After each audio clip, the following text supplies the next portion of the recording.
नमस्कार, आज की बात में आपका स्वागत है। आज नितिन नवीन औपचारिक तौर पर बीजेपी के नए अध्यक्ष बन गए। नितिन नवीन बीजेपी के सबसे कम उम्र के अध्यक्ष हैं। सिर्फ 45 साल की उम्र में उन्हें पार्टी के कमान सौंपी गई है। वो दुनिया की सबसे बड़ी पार्टी के अध्यक्ष बन गए हैं, उस पार्टी के जिसके फर्स्ट लाइन के ज्यादातर लीडर उनसे ज्यादा सीनियर हैं, उम्र और अनुभव में उनसे बहुत बड़े हैं।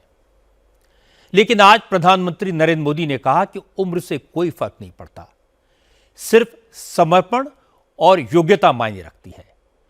वो भले ही प्रधानमंत्री हैं, लेकिन नितिन नवीन आज से उनके बॉस हैं, पार्टी के सभी नेताओं और कार्यकर्ताओं के लीडर हैं। मोदी को यह बात क्यों कहनी पड़ी?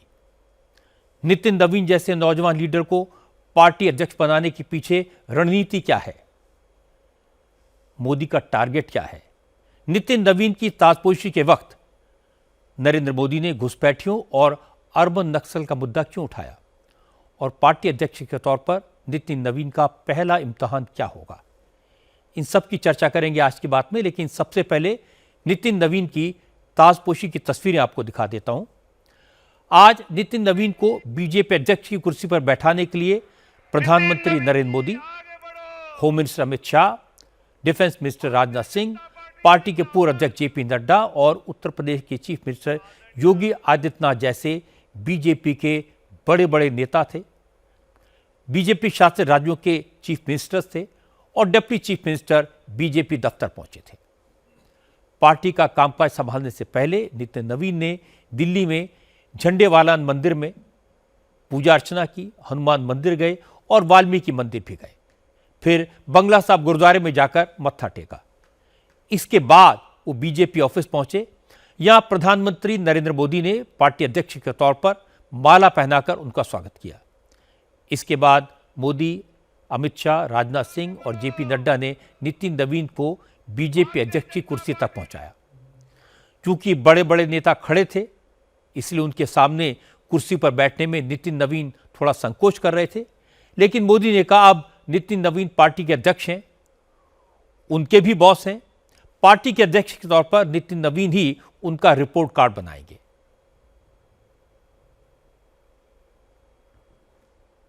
माननीय नितिन नवीन जी, मैं कार्यकर्ता हूं, वे मेरे बॉस हैं। माननीय नितिन नवीन जी, हम सभी के अध्यक्ष हैं।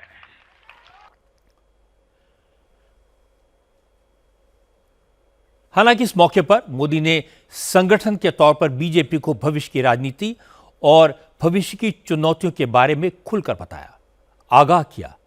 मोदी ने कहा जिस तरह अर्बन नक्सल का दायरा बढ़ता जा रहा है, जिस तरह से अर्बन नक्सल का इकोसिस्टम एकजुट होकर विदेशी ताकतों की मदद से राष्ट्रवादी ताकतों को निशाना बनाते हैं, ये चिंता की बात है। ऐसे अर्बन नक्सल के दुष्प्रचार को पूरी ताकत के साथ काउंटर करने की रणनीति बनाना जरूरी है। एक और बड़ी चुनौती अर्बन नक्सल की भी है। अर्बन नक्सल का दायरा इंटरनेशनल हो रहा है और यहां अर्बन नक्सल की बड़ी चतुराई होती है। ये यहां मीडिया वाले इतने बैठे हैं ना, अगर साल में एकाध बार भी अगर मोदी की किसी अच्छी चीज को उन्होंने ट्वीट कर दिया या टीवी पे बोल दिया या अखबार में लिख दिया, तो उस पत्रकारी तो ऐसी फजेत कर देते, उसके पीछे ऐसे पड़ जाते हैं, उसको अछूत बना देते हैं। भविष्य में वो कभी बोल ना सके ऐसा कर देते। ये अर्बन नक्सल की स्टाइल है। हमको भी सालों तक ऐसा अछूत बना के रख दिया पूरे देश में भाजपा को। अब देश समझ गया है अर्बन नक्सलों के कारनामे। भारत को नुकसान पहुंचाने के लिए अर्बन नक्सली लगातार कोशिशें कर रहे हैं, साजिशें कर रहे हैं। अर्बन नक्सलियों के इस गठजोड़ को हमें संगठन की ताकत से, वैचारिक ताकत से और हमारे परिणामकारी इतिहास को बुलंदी दे करके उनको परास्त करना है, उनको तोड़ना है। इसके बाद मोदी ने घुसपैठियों की समस्या की बात की। मोदी ने कहा कि घुसपैठिए कई राज्यों की डेमोग्राफी बदल रहे हैं, देश के संसाधनों पर कब्जा कर रहे हैं और ये बड़ी प्रॉब्लम है। लेकिन अब उनकी सरकार घुसपैठियों को पकड़ पकड़ कर देश से बाहर करने की मुहिम चला रही है। मोदी ने कहा दुनिया के बड़े बड़े ताकतवर अमीर देश भी घुसपैठियों को, इलीगल इमिग्रेंट्स को बाहर निकाल रहे हैं, लेकिन हमारे देश में कुछ राजनीतिक पार्टियां सियासी फायदे के लिए घुसपैठियों को कवर दे रही हैं। ऐसे में बीजेपी कार्यकर्ताओं की जिम्मेदारी है कि घुसपैठियों को सपोर्ट करने वाली पार्टियों की असलियत जनता के सामने एक्सपोज करें। आज देश के सामने एक बहुत बड़ी चुनौती घुसपैठियों की है, आबादी के असंतुलन की है। दुनिया के धनवान देश, समर्थ देश, वे भी अपने देश में जो घुसपैठिए हैं उनकी जांच पड़ताल कर रहे हैं और उनको पकड़ पकड़ करके निकाल रहे हैं, और दुनिया उनको पूछती नहीं है कि तुम घुसपैठियों को क्यों निकाल रहे हो। तुम तो लोकतंत्र का झंडा लेकर के घूम रहे थे, तुम तो पूरे दुनिया के नवाब बन के बैठे थे, क्यों निकाल रहे हो। दुनिया में कोई अपने देश में घुसपैठियों को स्वीकार नहीं करता। भारत भी घुसपैठियों को अपने गरीबों, हमारे नौजवानों के हक कभी भी लूटने नहीं दे सकता। घुसपैठिए देश की सुरक्षा के लिए बहुत बड़ा खतरा है। उनकी पहचान करके उन्हें वापस उनके देश भेजना बहुत आवश्यक है। इसके अलावा ऐसे राजनीतिक दल जो वोट बैंक की राजनीति में घुसपैठियों को बचा रहे हैं या उन्हें कवर दे रहे हैं, उन्हें हमें पूरी शक्ति से जनता के सामने बेनकाब करना ही होगा, उनको एक्सपोज करना ही होगा। असम और पश्चिम बंगाल में घुसपैठ की समस्या सबसे ज्यादा है और इस साल जिन 5 राज्यों में विधानसभा चुनाव होने वाले हैं उनमें असम और पश्चिम बंगाल दोनों हैं।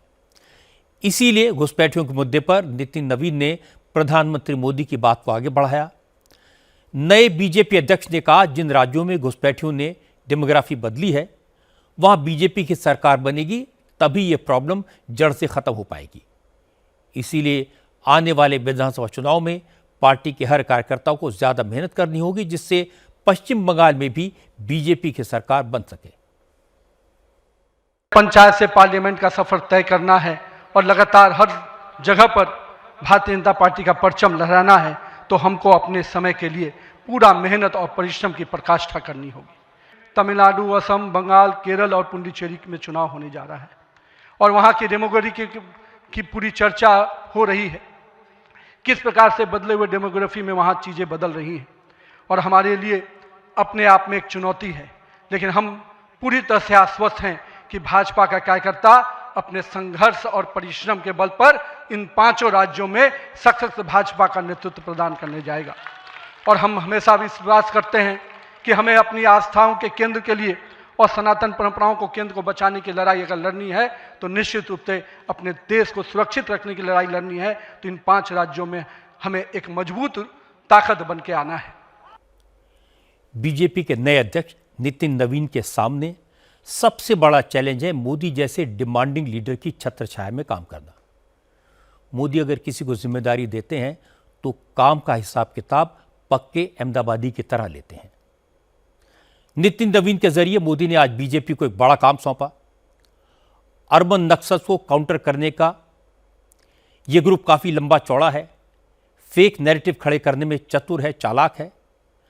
अर्बन नक्सल जानते हैं कि बीजेपी की सबसे बड़ी ताकत नरेंद्र मोदी हैं, इसलिए मोदी की इमेज को डैमेज करने के लिए अर्बन नक्सल दिन रात प्रयास करते रहते हैं। बीजेपी चाहे बड़ी पार्टी है, पावर में है, चुनाव जीतती है, पर अर्बन नक्सल के प्रचार को ठीक से काउंटर नहीं कर पाती। अब नितिन नवीन जो नई टीम बनाएंगे, उसके सामने सबसे बड़ा टास्क होगा अर्बन नक्सल को चुन चुनकर जवाब दें, उनकी साजिश को नाकाम करें। और नितिन नवीन का पहला इम्तिहान पश्चिम बंगाल में होगा।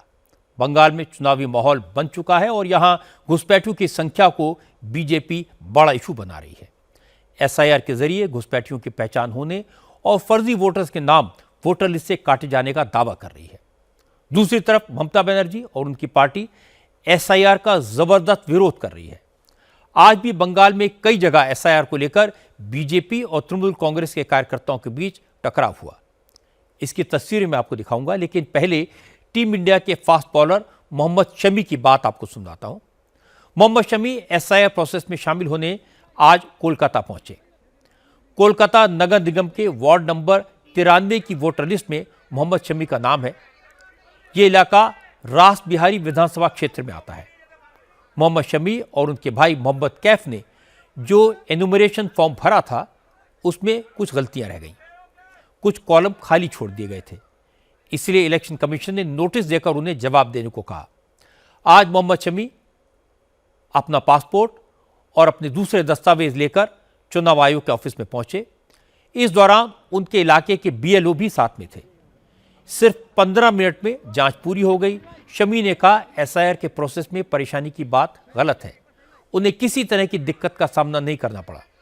मोहम्मद शमी ने कहा हर किसी को अपना नाम वोटर लिस्ट में दर्ज करवाना चाहिए और अगर एसआईआर फॉर्म में कुछ कमी रह गई है, कोई गलती हो गई है, तो उसे ठीक भी कराना चाहिए। कोई प्रॉब्लम नहीं है, ये सबको मुझे लगता है सबका अधिकार है, सबको करेक्शन करना चाहिए या फिर जहाँ पे आपका वोट है आपको जाना चाहिए। और एसआईआर कोई ऐसी चीज तो नहीं है कि आपको कोई हार्म दे रही है।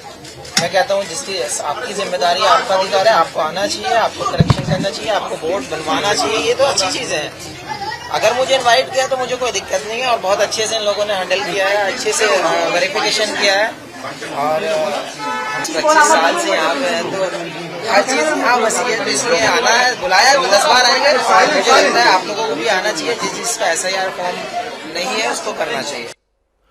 मोहम्मद शमी ने तो कोई पॉलिटिकल बात नहीं की, लेकिन शमी के बयान को बीजेपी ने ममता बनर्जी के झूठ को साबित करने वाला बताया।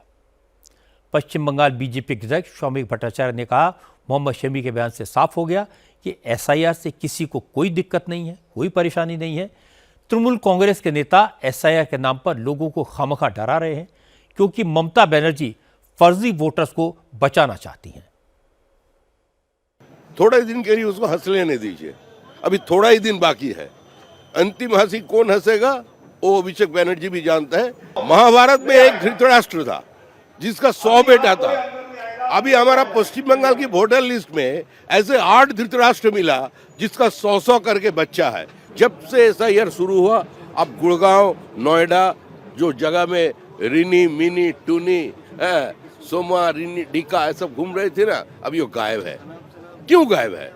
ये इसलिए कारण नहीं है, ये भारत तो कोई धर्मशाला नहीं है, तो हम लोग भी किसी हालत में इसको धर्मशाला बनाने नहीं देंगे। एसआईआर को लेकर आज भी बंगाल में जगह जगह प्रोटेस्ट हुए। ये जो तस्वीर आप देख रहे हैं साउथ 24 परगना की है।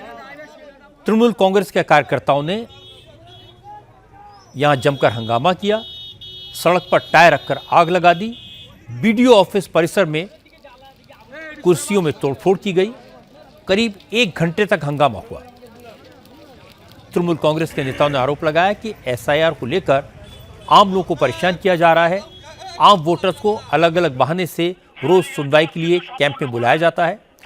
इसी आरोप पर तृणमूल कांग्रेस के कार्यकर्ताओं ने साउथ 24 परगना के बसंती इलाके का स्टेट हाईवे जाम कर दिया और सड़क पर आग लगाकर प्रोटेस्ट किया। एसआईआर के मुद्दे पर कांग्रेस भी बीजेपी ग्रुप को सपोर्ट कर रही है। कांग्रेस के नेता ममता बनर्जी पर एसआईआर को लेकर ड्रामा करने का आरोप लगा रहे हैं। अधीर रंजन चौधरी ये बात कई बार कह चुके हैं, लेकिन आज अधीर रंजन 2 कदम और आगे बढ़ गए। उन्होंने कहा कि ममता बनर्जी को न हिंदुओं की फिक्र है न मुसलमानों की। अधीर रंजन ने कहा कि बहरामपुर में हिंदू मुसलमान का कोई इशू है ही नहीं। वो हिंदू हैं, लेकिन उन्हें मुसलमानों का पूरा सपोर्ट मिला, इसीलिए वो बहरामपुर से लगातार 5 बार लोकसभा का चुनाव जीते। लेकिन पिछले इलेक्शन में ममता ने उन्हें हराने के लिए हिंदू मुस्लिम वोट पोलराइज किया। यूसुफ पठान को मैदान में उतारकर मुसलमानों से कहा, अब तक दादा को वोट दिया, इस बार भाई को वोट देना। अधीर रंजन चौधरी ने कहा कि पहली बार बहरामपुर में चुनाव हिंदू मुस्लिम मुद्दे पर लड़ा गया। ममता ने इसे हिंदू चौधरी और मुस्लिम पठान के बीच की लड़ाई बना दिया और मुसलमानों ने पठान को वोट दिया, इसलिए वो हार गए। দাঁড়ালে জিততে হয় হারতে হয় কোনো ব্যাপার না সেটা, কিন্তু নির্বাচনের সময় একটা মুসলমান ব্যক্তিত্বকে নিয়ে এসে তার নাম তার খ্যাতিকে ব্যবহার করে তার পরিচয় দেওয়া হলো কে না, এ হচ্ছে তোমাদের ভাই। এতদিন তোমরা দাদাকে ভোট দিয়েছো, এবার তোমরা ভাইকে ভোট দাও। অর্থাৎ আমাকে বানিয়ে দেওয়া হলো হিন্দু, যাকে নিয়ে আসা হলো তাকে বানিয়ে দেওয়া হলো মুসলমান। যাকে নিয়ে আসা হলো সে কিন্তু দেশের জন্য খেলেছে, সে কিন্তু বলেনি যে আমি হিন্দু বা মুসলমান, সে ভারতীয় হিসেবে খেলেছে দেশের জন্য। কিন্তু দিদি তাকে নিয়ে এসে মুসলমান সাজিয়ে দিল, ইমামের ছেলে সাজিয়ে দিল আর প্রচার করে দিল বারবার তোমরা দাদাকে ভোট দিয়েছো, এবার ভাইকে ভোট দাও। ভাইকে যদি ভোটটা দাও তাহলে মুসলমান সমাজ বড় গুনাহ হয়ে যাবে, এ কাজ তোমরা করো না।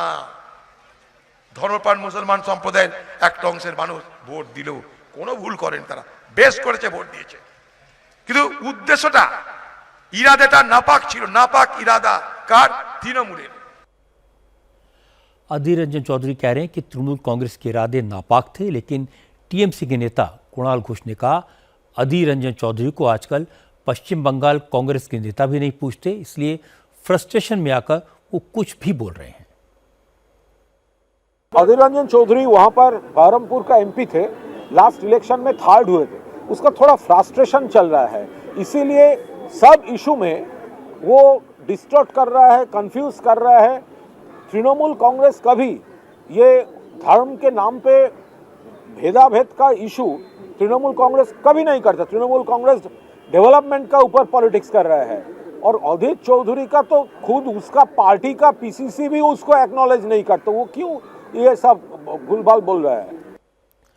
पश्चिम बंगाल के चुनाव में इलीगल इमिग्रेंट्स एक बड़ा इशू है। ममता बनर्जी उन्हें बचाने में लगी है और बीजेपी उन्हें पहचान कर भगाने में लगी है। आज नरेंद्र मोदी ने बीजेपी के कार्यकर्ताओं को बताया कि कैसे दुनिया के बड़े बड़े देश भी घुसपैठियों को निकाल रहे हैं। और मोदी की बात सही है, ऐसे किसी भी व्यक्ति को हमारे देश में रहने का अधिकार नहीं है जो देश का नागरिक ना हो। लेकिन यह भी ध्यान रखना होगा कि प्रशासन किसी ऐसे व्यक्ति को न सताए जो हमारे देश का जेन्युइन नागरिक हो। अब बात प्रयागराज की। प्रयागराज में संगम तट पर माघ मेला चल रहा है। करोड़ों भक्त डुबकी लगा चुके हैं, लेकिन स्वामी अविमुक्तेश्वरानंद के हंगामे के कारण भक्ति के रंग में सियासी रंग खुल गया। अविमुक्तेश्वरानंद खुद को ज्योतिष पीठ का शंकराचार्य बताते हैं, लेकिन आज प्रशासन ने उनके इस दावे पर सवाल उठा दिए। स्वामी जी को नोटिस देकर पूछा कि ज्योतिष पीठ के शंकराचार्य का मामला तो सुप्रीम कोर्ट में है। सुप्रीम कोर्ट ने ज्योतिष पीठ में किसी भी शंकराचार्य के पट्टाभिषेक पर रोक लगाई हुई है। फिर अविमुक्तेश्वरानंद खुद को शंकराचार्य कैसे बता रहे हैं? उनका पट्टाभिषेक कब हुआ? क्या उन्होंने सुप्रीम कोर्ट के आदेश की अवमानना की? इस पर अविमुक्तेश्वरानंद से 24 घंटे में जवाब मांगा गया है। तो स्वामी जी तमतमा गए। असल में अविमुक्तेश्वरानंद को भद्रिकाश्रम के नाम पर माघ मेले में शिविर के लिए जगह मिली है। स्वामी जी मौनी अमावस्या के दिन अपनी पालकी पर बैठकर चेलों के जुलूस के साथ संगम में स्नान करना चाहते थे। वो पालकी पर बैठकर निकले, लेकिन करोड़ों भक्तों की भीड़ होने के कारण प्रशासन ने मेला क्षेत्र में किसी तरह के वाहन या जुलूस प्रवेश पर पाबंदी लगाई हुई थी। अभिमुक्तेश्वरानंद के जुलूस से भक्तों को दिक्कत होने लगी, इसलिए प्रशासन ने स्वामी जी की पालकी को रोक दिया। बस इसी बात पर अभिमुक्तेश्वरानंद नाराज हो गए।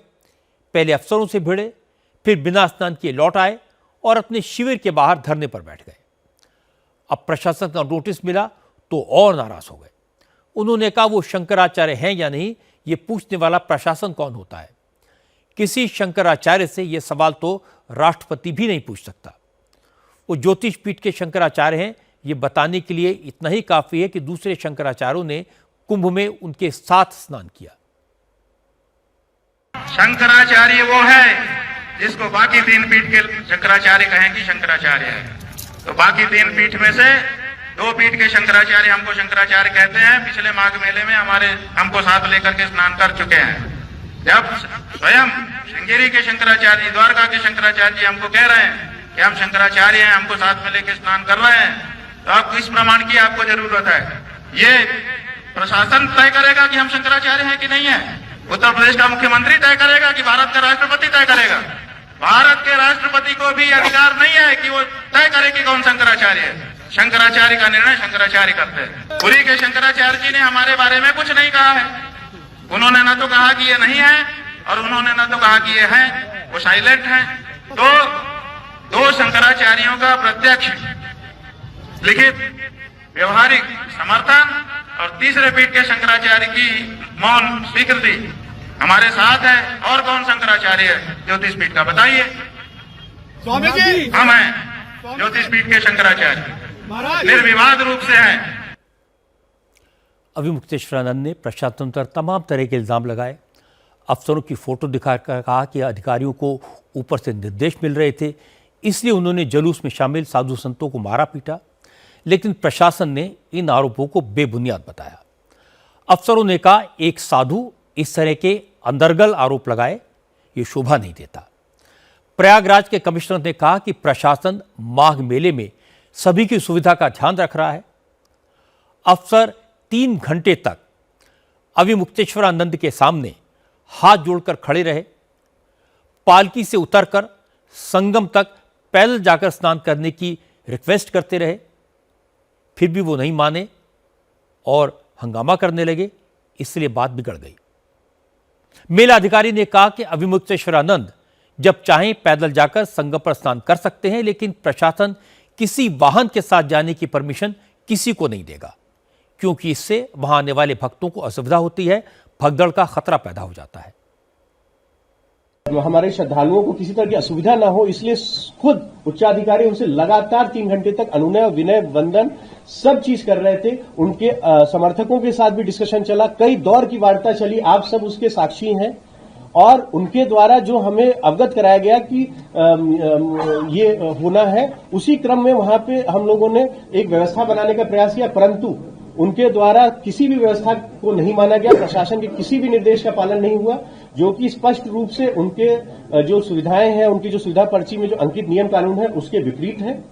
और इसमें मैं एक और चीज स्पष्ट कर देना चाहता हूं कि किसी भी तरह का वेहिकुलर परमिशन उनके द्वारा मांगा गया था, लेकिन क्योंकि उसकी परंपरा नहीं है, तो कोई भी तरह का व्हीकल का परमिशन नहीं जारी हुआ था। स्पष्ट शब्दों में उसको डिनाई किया गया था। 18/10/2022 का सुप्रीम कोर्ट का क्लियर जजमेंट है, और उसी जजमेंट के क्रम में स्वामी जी को रिस्ट्रेन किया गया है शंकराचार्य के प्रोटोकॉल किसी भी तरह से देने से। और तब से लेकर अक्टूबर 2022 के उस सुप्रीम कोर्ट के जजमेंट के बाद से, तब से लेकर अनवरत रूप से आज तक कभी भी मेला प्राधिकरण या मेला प्रशासन के द्वारा कभी भी स्वामी अभिमुक्तेश्वरानंद को कभी भी शंकराचार्य के रूप में प्रोटोकॉल नहीं दिया गया है, चाहे वो भूमि आवंटन हो, चाहे सुविधा हो। आपको जानकर आश्चर्य होगा कि अभिमुक्तेश्वरानंद जिस बात के लिए जिद कर रहे थे वो क्या थी। उन्हें सिर्फ 100 कदम पैदल चलकर संगम में स्नान के लिए जाना था, लेकिन वो पालकी में जाने पर अड़े हुए थे और अफसर विनय करते रहे, वंदना करते रहे, वो नहीं माने। अब मौका मिला है तो इस मामले में विरोधी दलों के नेता कूद पड़े। कांग्रेस अध्यक्ष अजय राय ने कहा, प्रशासन ने अविमुक्तेश्वरानंद जी का अपमान किया है, ये सनातन परंपरा का अपमान है। अजय राय ने कहा कि प्रशासन को शंकराचार्य के पद पर सवाल उठाने का क्या अधिकार है? अफसर किसके इशारे पर शंकराचार्य को नोटिस जारी कर रहे हैं? इसके पहले भी जब अभी महाकुंभ हुआ था उसमें इनको स्थान दिया गया। ये जगतगुरु शंकराचार्य के नाम से उस जगह को अलॉट किया गया, आपने महाकुंभ में दिया ना, तो गलती तो आप कैसे किया? फिर आपने उस समय क्यों नहीं माना? आपने उस समय ये प्रश्न क्यों नहीं उठाया गया कि आप शंकराचार्य हैं कि नहीं? उस समय ये बात क्यों उठाया गया? और प्रशासन देगा, योगी जी बताएंगे कि वो शंकराचार्य हैं कि नहीं है। काशी के लोग, काशी की पवित्र भूमि का अपमान किया है। अखिलेश यादव ने भी अविमुक्तेश्वरानंद के कंधे पर बंदूक रखकर योगी आदित्यनाथ पर निशाना साधा। और फिर समाजवादी पार्टी के सांसद अवधेश प्रसाद सिंह ने कहा, बीजेपी जानबूझकर सनातन का अपमान कर रही है, इसका खामियाजा बीजेपी को भुगतना होगा। ये ना समझिए है, प्रमाण मानने वाली सरकार नहीं है। समाज जिसको मानता है, समाज से बड़ा, जनता से बड़ा कोई नहीं है। तो जनता उनको जो शंकराचार्य मानती है तो उनसे प्रमाण पत्र लेने की कोई आवश्यकता नहीं है। ये देश संतों महापुरुषों का देश है और उन पर लाठी चार्ज करना भारतीय जनता पार्टी के लिए आने वाले दिनों में ये बहुत महंगा पड़ेगा। इसके बाद समाजवादी पार्टी की एक और सांसद और मुख्तार अंसारी के भाई अफजाल अंसारी भी हिंदुत्ववादी बन गए। उन्होंने इस मामले को गौ माता से जोड़ दिया। अफजाल अंसारी ने कहा कि अविमुक्तेश्वरानंद गौ हत्या पर पाबंदी और गौ माता को राष्ट्रीय पशु घोषित करने की मांग कर रहे हैं। बीजेपी ऐसा बिल्कुल नहीं चाहती, इसीलिए अविमुक्तेश्वरानंद को बदनाम करने की कोशिश की जा रही है। सतुआ बाबा से नहीं पूछा गया, उनकी हर गाड़ी अलाउ हो जाएगी। प्रशासनिक अधिकारियों की गाड़ी अलाउ है और 4 ही तो पीठ है सारे संसार में, और उस पीठ के शंकराचार्य को इतने बड़े धार्मिक पर्व के अवसर पर उनको अपमानित किया गया। मुझे ऐसा लगता है कि उनका जो वो आंदोलन है कि गौ को राष्ट्रमाता का दर्जा दिया जाए भारत में, तो इससे आहत है ये सरकार, तो इस डिमांड से आहत है। ये ढोंग करके धर्म के नाम पर जनता का समर्थन और वोट तो चाहती है, लेकिन गौ माता को राष्ट्रमाता का दर्जा देने में दिक्कत क्या है समझ में नहीं आती। मैं इसका पुरजोर समर्थन करता हूं। गाय को भारत में राष्ट्रमाता का दर्जा नहीं दिया जाएगा तो दिया कहां जाएगा, और अब नहीं दिया जाएगा तो दिया कब जाएगा। अफजाल अंसारी ने गौ माता को राष्ट्रमाता का दर्जा देने की मांग कर डाली। लोग हैरान हो गए। समाजवादी पार्टी और कांग्रेस के नेता अविमुक्तेश्वरानंद के साथ खड़े हैं, लेकिन स्वामी जी को इस बात का एहसास हो गया है कि प्रशासन ने उनकी कमजोर नस पकड़ ली है। इसीलिए वकीलों की सलाह लेने के बाद आज अविमुक्तेश्वरानंद शाम को एक बार फिर कैमरे के सामने आए। उन्होंने कहा कि प्रशासन सुप्रीम कोर्ट के जिस आदेश का हवाला देकर उनके शंकराचार्य होने पर सवाल उठा रहा है, उनका पट्टाभिषेक तो सुप्रीम कोर्ट के उस आदेश से पहले हो चुका था, इसलिए उस आदेश का कोई मतलब नहीं है। माघ मेला प्राधिकरण तय करेगा, उसको कब से अथॉरिटी मिल गई कि कौन शंकराचार्य नहीं है और कौन शंकराचार्य है, इसका निर्णय करे। दूसरी बात, वो खुद कह रहे हैं कि सुप्रीम कोर्ट के में मामला सब जुडिस है, तो फिर सुप्रीम कोर्ट निर्णय करेगा कि माघ मेला का प्रशासन करेगा। और तीसरी बात कि जो तथ्य वो पेश कर रहे हैं वो तथ्य गलत हैं। 14 अक्टूबर का एक आदेश वो दिखा रहे हैं, उस आदेश में ये लिखा हुआ है कि अविमुक्तेश्वरानंद या और कोई ज्योतिष पीठ पर पट्टाभिषेक आज की तिथि के बाद नहीं कराएगा, जबकि हमारा अभिषेक 1 महीना 2 दिन पहले 12 सितंबर को ही हो चुका है। 12 सितंबर से ही हम ज्योतिष पीठ के शंकराचार्य के रूप में काम कर रहे हैं। जैसा बता रहे हैं कि आप अनशन या किसी तरह की नहीं, हम अनशन पर नहीं हैं, हम धरने पर भी नहीं हैं, शिविर के बाहर बैठे जरूर दिखाई दे रहे हैं। असल में ये हमारी गंगा जमुना माता से टेक है, संगम क्षेत्र के तीर्थ से टेक है, कि जब हम अपने शिविर से तुम्हारे अंदर स्नान करने के लिए निकले थे तो हे मेरे देवता, हे मेरी माँ, क्यों वंचित कर दिया मुझे। तो अब हम जब सम्मान सहित तुम्हारा स्नान हो जाएगा तभी प्रवेश करेंगे। तो इसलिए हम यहाँ पर बैठे हैं। अब जब हमको ससम्मान वहाँ पर हमारी मर्यादा के अनुरूप स्नान करने का अवसर मिलेगा तो संगम स्नान करके ही हम शिविर में प्रवेश करेंगे, उसके पहले शिविर में प्रवेश नहीं करेंगे। अविमुक्तेश्वरानंद को अपने सम्मान की चिंता है, अपने शंकराचार्य होने की चिंता है, लेकिन उनके दावे की असलियत साधु संतों ने बयान की।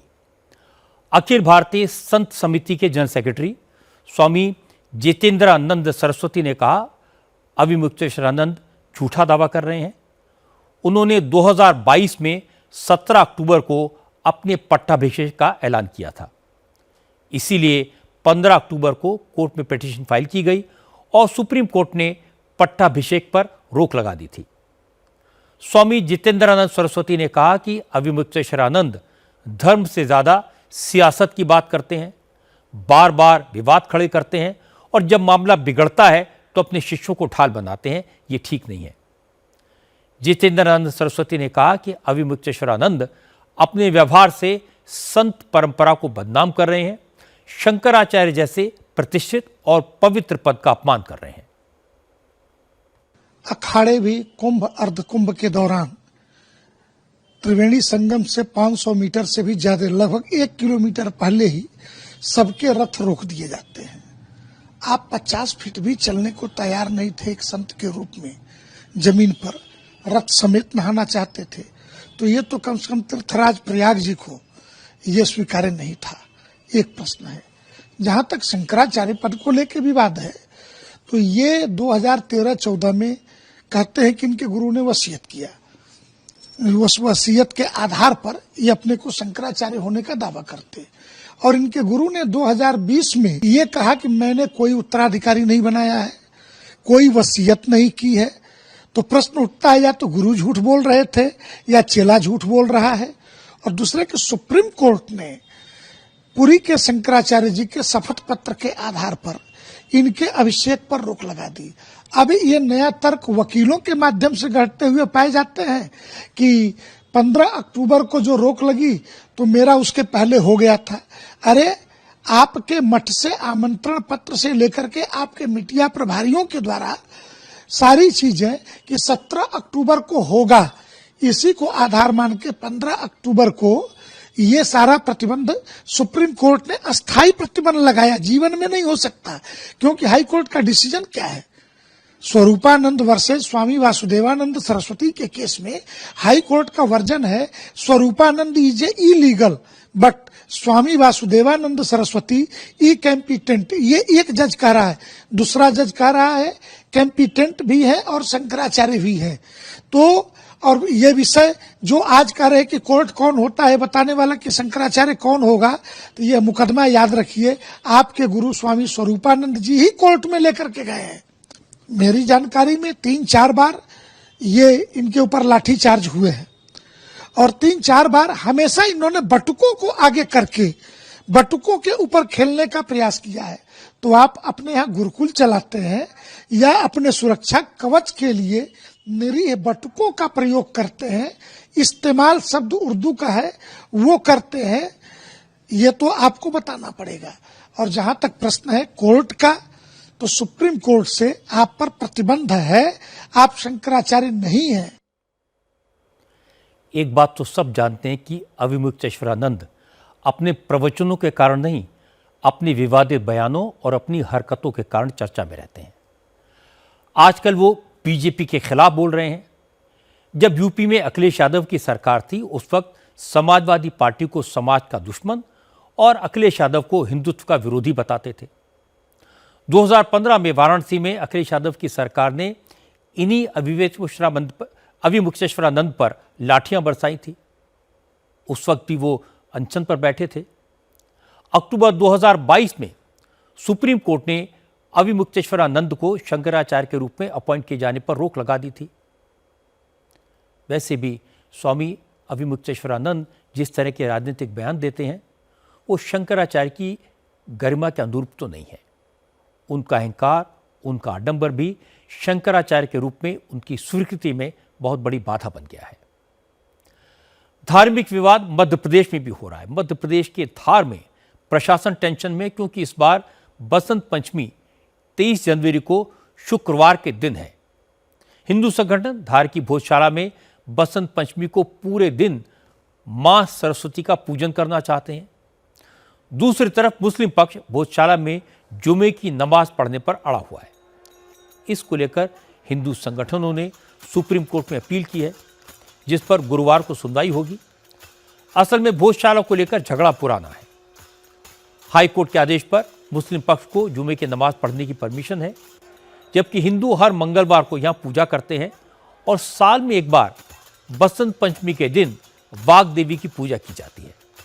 लेकिन इस बार बसंत पंचमी शुक्रवार को पड़ रही है, इसलिए विवाद हो गया। आज मंगलवार है, बड़ी संख्या में श्रद्धालु सुबह सुबह ही भोजशाला पहुंच गए। घंटे घड़ियाल बजे, हनुमान चालीसा का सामूहिक पाठ हुआ और इसके बाद भक्तों ने कहा कि कुछ भी हो जाए, बसंत पंचमी के दिन भोजशाला में मां सरस्वती की पूजा होगी, दिन भर यज्ञ चलेगा और शाम को पूर्णाहुति होगी।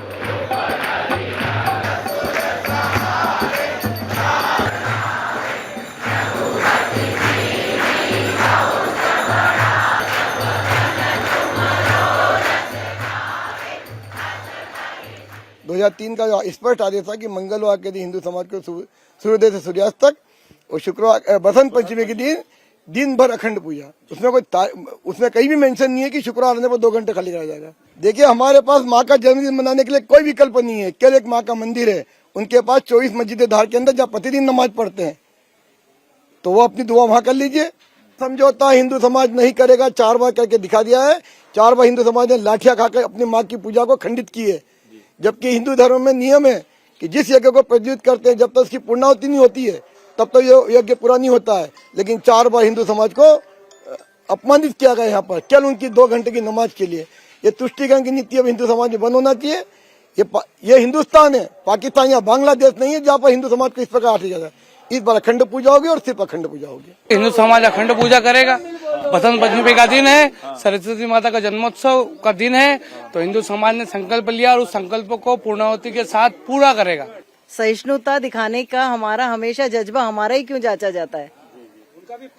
हाँ, उनका नमाज कहीं भी पढ़ सकते हैं। नमाज कहाँ भी पढ़ सकते हैं, ऐसा थोड़ी कि यही नमाज पढ़ना जरूरी है। नमाज पढ़ना कोई जरूरी यही नहीं है, वो पूरी धार है, कहाँ भी पढ़ ले।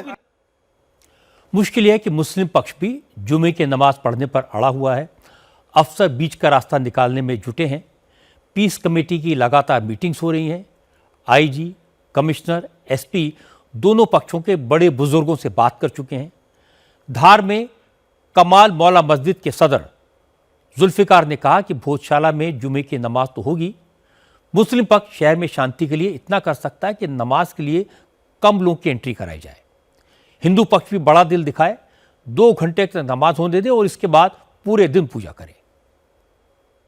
कल कमिश्नर साहब और आईजी साहब, एसपी साहब, कलेक्टर साहब की मीटिंग हुई थी, जिसमें समाज का हमारा एक प्रतिनिधि मंडल मिला। वहां पर हमारे वरिष्ठ लोगों ने उनसे चर्चा करी और वहां पर हमने हमारा पक्ष रखा और शहर की शांति के लिए जो भी हम प्रयास कर सकते हैं वो पूरा प्रयास हम करेंगे। और हमने उनको बताया कि जो हमारा जुमे की नमाज है वो हम शांतिपूर्वक तरीके से अदा करना चाहते हैं। हम किसी भी प्रकार का कोई विवाद नमाज के लिए नहीं करना चाहते हैं और हम हमारी सांकेतिक नमाज पढ़ेंगे और जो शहर की शांति के लिए जो हो सकता है वो बिल्कुल प्रयास करेंगे। इतना बड़ा दिल अगर मुस्लिम समाज कर रहा है कि अपनी कसीर तादाद कम करके सांकेतिक रूप से नमाज पढ़ रहा है, तो हिंदू भाई भी अपना बड़े भाई होने का फर्ज अदा करें। चूंकि दोनों तरफ से कोई पीछे हटने को तैयार नहीं है, इसलिए पुलिस ने एहतियाती कदम उठाने शुरू कर दिए हैं। धार में 8000 से ज़्यादा पुलिस के जवानों को तैनात किया गया है। 200 से ज़्यादा सीसीटीवी लगाए गए हैं। शहर की गलियों की 3D मैपिंग कराई गई है। पुलिस पूरे इलाके में लगातार फ्लैग मार्च कर रही है। 22 से 27 जनवरी तक ड्रोन उड़ाने पर पाबंदी लगा दी गई है। भोजशाला परिसर के 300 मीटर एरिया को नो फ्लाई जोन डिक्लेयर कर दिया गया है। यहाँ कोई विवाद की स्थिति बनने हम नहीं देंगे और लॉ एंड ऑर्डर हमारा प्रमुख चीज़ है और उसको हम मेंटेन करेंगे। लगभग 7,500 से लेकर 8,000 की फोर्स हमारी रहेगी और आधी फोर्स हमारे पास ऑलरेडी आ चुकी है यहाँ पे। आपने फ्लैग मार्च वगैरह भी देखा होगा, पिछले 2 दिनों में यहाँ चल रहा है। 200 प्लस 200 से 250 के आसपास CCTV कैमरे वगैरह रहेंगे। हमने हर जगह की मैपिंग भी की हुई है और 3D मैपिंग भी हमने करवाया है सभी जगह से, और जिससे हमें पता चल जाएगा, अधिकारियों को बताने में भी सुविधा रहेगी कि जो हमारी गलियां हैं या हमारा मोहल्ला है किस प्रकार का है, किस तरह से जा सकते हैं, देख सकते हैं। हिंदू संगठनों का कहना है कि प्रशासन को मुस्लिम पक्ष से बात करनी चाहिए, उन्हें समझाना चाहिए कि बसंत पंचमी तो साल में एक बार होती है, जुमा तो हर हफ्ते आता है। धार में 24 मस्जिदें हैं, अगर मुस्लिम भाई एक जुमे को किसी दूसरी जगह नमाज पढ़ लें तो क्या बिगड़ जाएगा। लोगों ने कहा कि प्रशासन अगर सख्ती करता है तो हिंदू पक्ष भी तैयार है, लेकिन बसंत पंचमी के दिन पूजा तो होकर रहेगी। हिंदू समाज तो अखंड पूजा करने के लिए ही आता है, आगे तो शासन प्रशासन को तय करना है कि वो उनका रवैया क्या रखेंगे, और बाकी माता वाग्देवी की इच्छा होगी तो अखंड पूजा अवश्य संपन्न होगी। अभी से उसके बारे में क्या बोला जा सकता है, हम तो करेंगे, बाकी तो जाने संत महात्माओं के नेतृत्व में इस बार मार्गदर्शन में उनके आशीर्वाद से सब कार्यक्रम होने वाला है, अच्छा होगा। हम तो अखंड रूप से मनाना चाहते हैं। प्रशासन अगर कुछ जाति करेगा तो उसका प्रशासन भुगतेगा। क्या स्थिति बनती है बाद में धार की, तो मेरा विश्वास है कि प्रशासन भी इस स्थिति को समझ गया कि सूर्योदय से सूर्य तक हिंदू समाज को पूजा अर्चना करने देना, और समाज, मेरे को पूरा विश्वास है कि सूर्योदय से सूर्य तक पूजा अर्चना होगी और किसी प्रकार का विघ्न आएगा तो उससे हम लड़ने को तैयार हैं। हम अकेले नहीं है, पूरा हिंदू समाज हमारे साथ है, और उनकी मांग है कि पूजा होना चाहिए सूर्योदय से सूर्य तक, नहीं तो हिंदू समाज क्या करेगा हमको भी नहीं मालूम।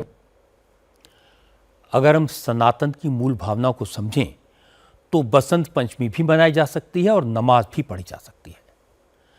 सर्वधर्म संभाव का मतलब यही है कि मां सरस्वती की पूजा भी हो और खुदा की इबादत भी। हिंदू और मुसलमान दोनों को एक दूसरे के मर्म को समझना चाहिए। भोजशाला को लेकर जब से विवाद शुरू हुआ है उसके बाद 4 बार शुक्रवार के दिन बसंत पंचमी पड़ चुकी है और हर बार 2 घंटे के लिए मुसलमानों की नमाज अदा कराई गई। ये परंपरा कायम रहे तो सबके लिए अच्छा होगा, शांति रहेगी। अब बात केरल की। केरल के मशहूर सबरीमला अयप्पा मंदिर से सोने की चोरी के केस में अब ईडी ने जांच शुरू कर दी है। आज ईडी ने केरल, कर्नाटक और तमिलनाडु में 21 जगहों पर एक साथ रेड की। मंदिर में सोने की चोरी के इस मामले के मुख्य आरोपी उन्नीकृष्ण पोट्टी, त्रावणकोर देवस्थान बोर्ड के पूर्व अध्यक्ष ए पद्म कुमार और मूर्तियों पर नकली सोने की परत चढ़ाने वाली कंपनी स्मार्ट क्रिएशंस के मालिक पंकज भंडारी के ठिकानों पर छापेमारी की गई। ईडी इस केस में मनी लॉन्ड्रिंग के एंगल से जांच कर रही है। सबरीमला टेंपल से सोने की चोरी की जांच हाईकोर्ट के आदेश के बाद एसआईटी कर रही थी। जांच के दौरान पता चला कि 1998 में सोने की परत चढ़ी द्वारपालों की जो मूर्तियां अयप्पा मंदिर को दान की गई थी, उन मूर्तियों को मरम्मत के नाम पर बेंगलोर और चेन्नई ले जाया गया। वहां इन मूर्तियों में लगा सोना चुराकर उन पर कॉपर की कोटिंग कर दी गई। इसके अलावा मंदिर के गर्भगृह के गोल्ड प्लेटेड दरवाजों से भी सोने की चोरी की गई। इस मामले में अब तक कुल 13 लोगों को गिरफ्तार किया जा चुका है। केरल हाईकोर्ट ने इस घोटाले को पवित्र कीमती सामानों की सिस्टमैटिक चोरी बताया था।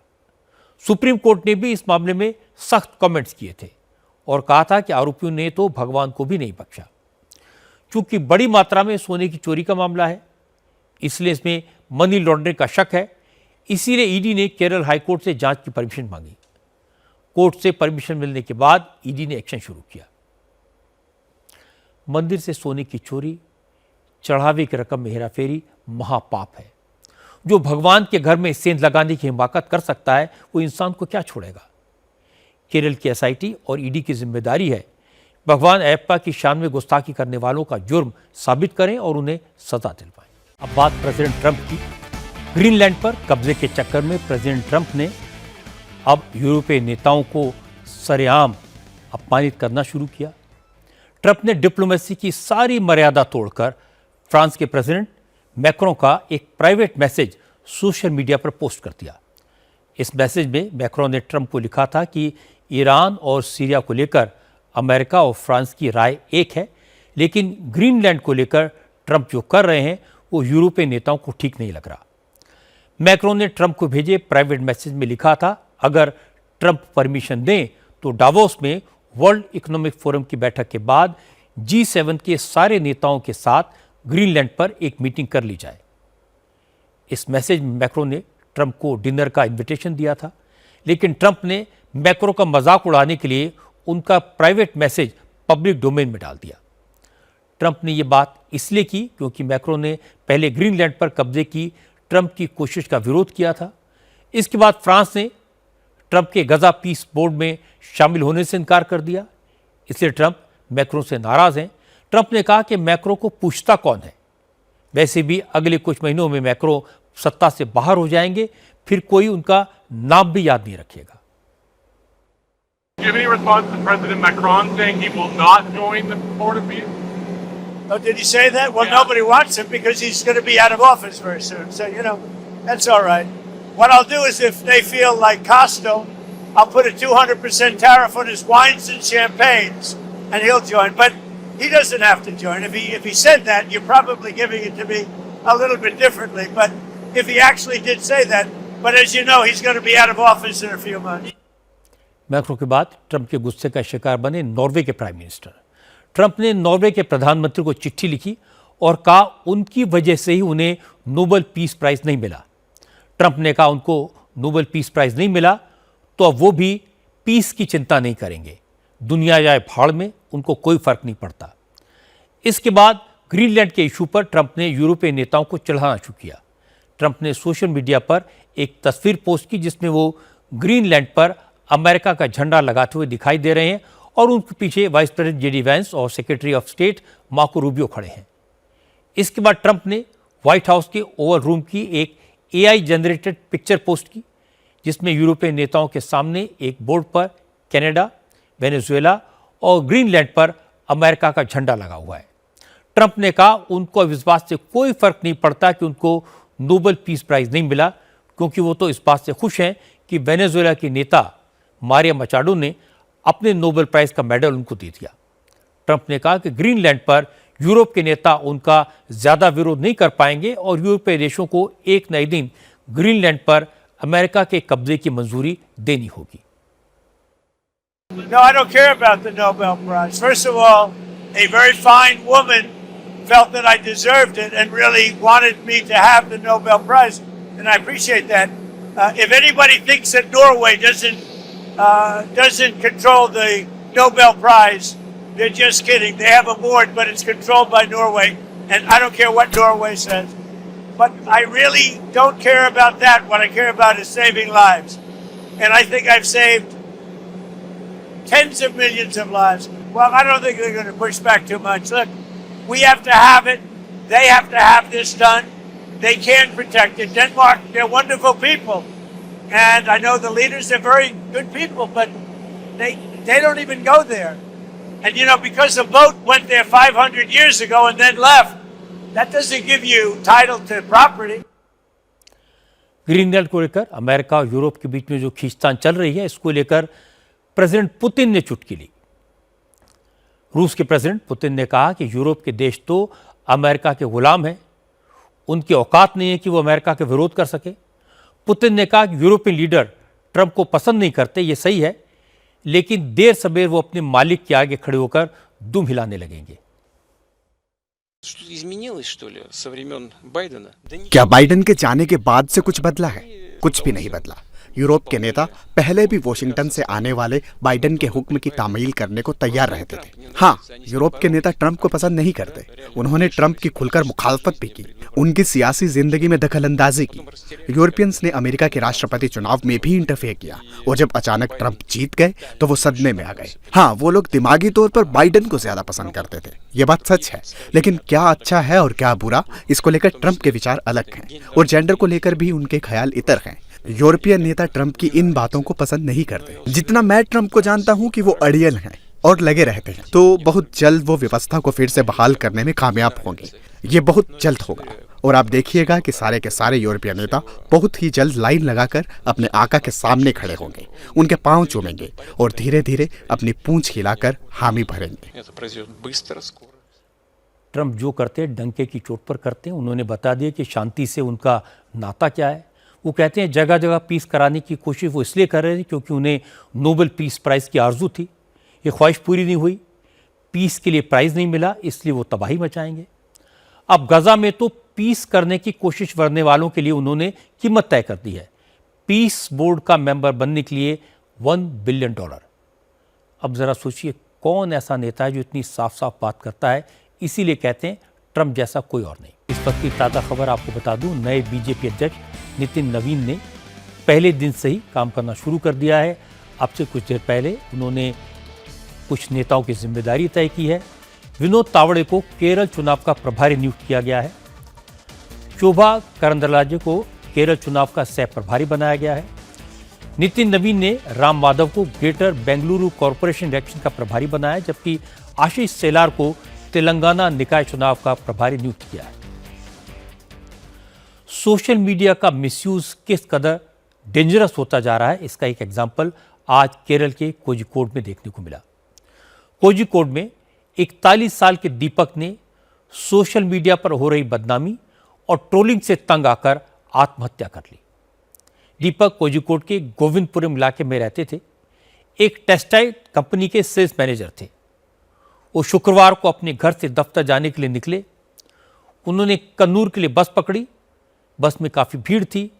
बस में दीपक के पीछे खड़ी social media influencer Shimjitha Mustafa video बना रही थी। भीड़ के बीच दीपक का हाथ शिमजिथा मुस्तफ़ा से टच हो गया। उस वक्त तो ये लड़की कुछ नहीं बोली, लेकिन कुछ देर बाद उसने ये वीडियो सोशल मीडिया पर पोस्ट कर दिया और आरोप लगाया कि दीपक ने उसके साथ बदसलूकी की, बस में उसके साथ छेड़खानी की। कुछ ही देर में इस वीडियो को करीब 20 लाख लोगों ने देखा और दीपक को ट्रोल करने लगे। बेवजह के इल्जाम और सोशल मीडिया पर बदनामी की वजह से दीपक इतना परेशान हो गया कि अपने कमरे में जाकर फांसी लगा ली, जान दे दी। हालांकि जैसी दीपक के सुसाइड की खबर आई तो लड़की ने वीडियो डिलीट कर दिया। इस घटना के बाद पुलिस ने केस दर्ज किया और मुस्तफ़ा से पूछताछ की। उसने अपनी सफाई में एक वीडियो बनाकर पोस्ट किया तो लोग उसके पीछे पड़ गए। उसे दीपक का हत्यारा कहने लगे। अब केरल पुलिस ने उस सोशल मीडिया इन्फ्लुएंसर पर आत्महत्या के लिए उकसाने का केस दर्ज किया है, जिसके बाद से वो फरार है। सोशल मीडिया पर ट्रोलिंग किस कदर डरा देती है, मैनेजर दीपक का सुसाइड इसका लेटेस्ट एग्जाम्पल है। अपने आप को इन्फ्लुएंसर कहने वाले कई लोग हैरेसमेंट की दुकान बन गए हैं। बदनामी का डर किसी बेकसूर को आत्महत्या करने के लिए मजबूर कर दे, ये समाज के चेहरे पर एक दाग है। ऐसा करने वाले कानून की नजर में अपराधी हैं और उन्हें सजा मिलनी चाहिए। आखिर में एक नजर कल की बड़ी खबरों पर। नए बीजेपी अध्यक्ष नितिन नवीन कल पार्टी महासचिवों और प्रदेश अध्यक्षों के साथ मीटिंग करेंगे। अमित शाह कल उत्तराखंड के दौरे पर जाएंगे। गीता भवन शताब्दी समारोह में शामिल होंगे। शाम को पतंजलि योगपीठ जाने का भी कार्यक्रम है। प्रेसिडेंट ट्रंप कल डावोस में वर्ल्ड इकोनॉमिक फोरम को एड्रेस करेंगे। वर्ल्ड लीडर्स से बातचीत होगी।